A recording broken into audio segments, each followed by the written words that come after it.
अरे सर सुनो सुनो सुनो, मेरी बात सुनो।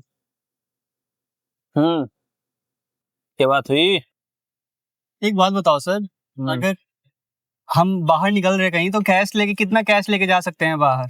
व्हाट? कैश? हाँ, काम किस चीज का तुम्हारा? काम तो है, अपना बिजनेस है, बढ़िया चलता रहता है। तो यही पूछना था कि कितना कैश लेके जा सकते हैं। जैसे हमारे पास ना थोड़ा कैश का ज्यादा होता है लेन देन, ट्रैक्टर वगैरह से कैश वैस आते जाते रहते हैं, तो वही पूछना था कि कितना कैश लेके हम बाहर जा सकते हैं अच्छा, अपने साथ में। अभी कितना कैश है? अभी तो सर मेरे पास पूरे 500 पड़े हैं सर कैश। ओह नो! 500 रुपया? Yes sir.